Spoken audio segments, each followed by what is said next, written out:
I appreciate that, Mr. Speaker. First, I want to begin by agreeing with my friend on the other side on a number of areas. I, too, have concerns about the process by which we operate and would have preferred a number of these items to come, as my friend suggests, separately. But the reality is, of course, we're late in the year and late in the session. We've got significant work to do, and this, I think, is the best way to proceed. It's worth noting that the conference report itself is a compromise. The Democrats and Republicans were involved in putting that together, and indeed this entire bill has considerable Democratic support as we work toward a larger compromise on the omnibus itself. It's also worth noting why we ended up in this situation. Frankly, the Appropriations Committee in this House accomplished its work, all of its work, for the first time in a long time early this year. All 12 legislative bills passed through the Appropriations Committee, 6 of them across this floor. So to suggest that anything has been done in the dark or back room, frankly, ignores that fact.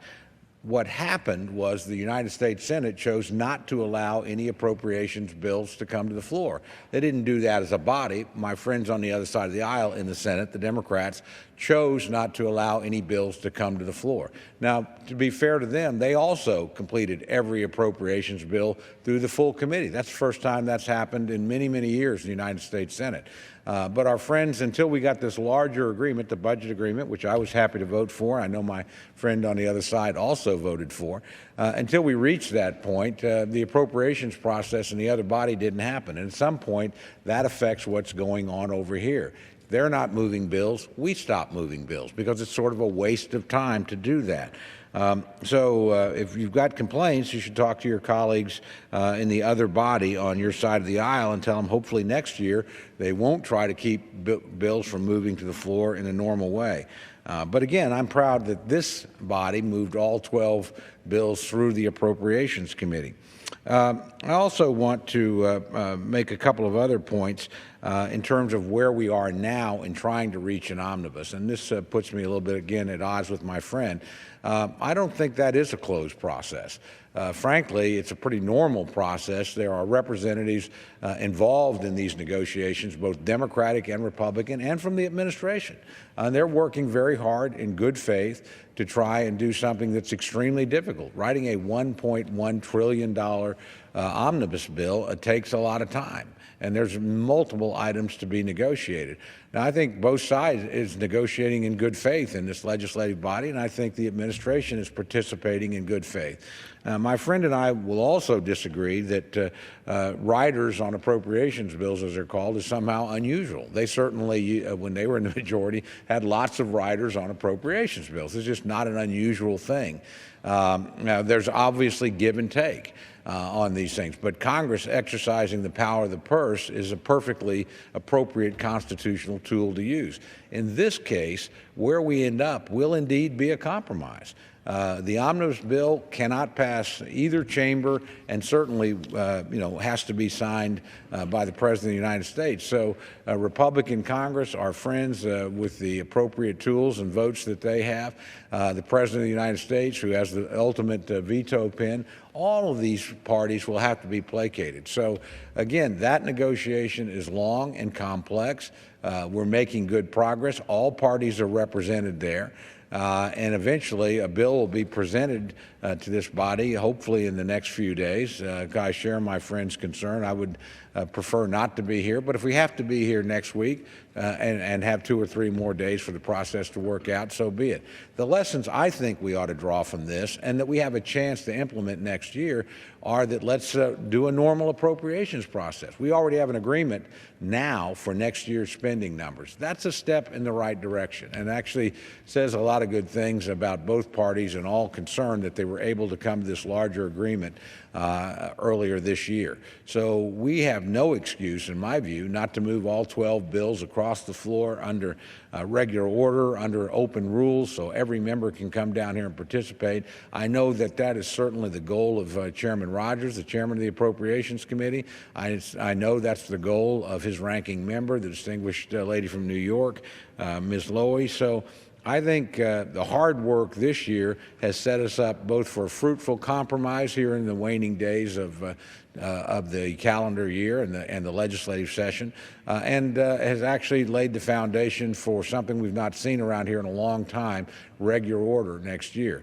In the course of that regular order, all of us will be forced to compromise. We still live in a divided government, a Republican Congress, a Democratic president. We still operate in a system of checks and balances that our constitutional forebears set up over 240 years or 30 years ago.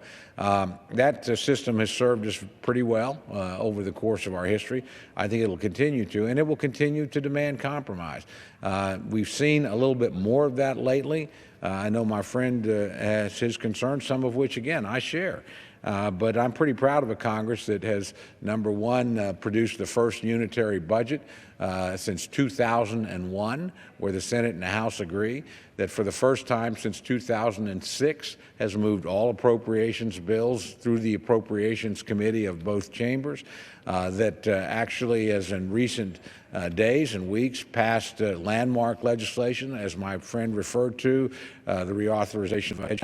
We played a role in that, and certainly the highway bill that was recently passed, this conference report, which I know my friend has some concern with, but in fairness, speaks well of him, pointed out a lot of things that he liked in this conference report. So we sit here and wait to pass things where we all get 100% of what we want. Nothing will ever pass the United States Congress.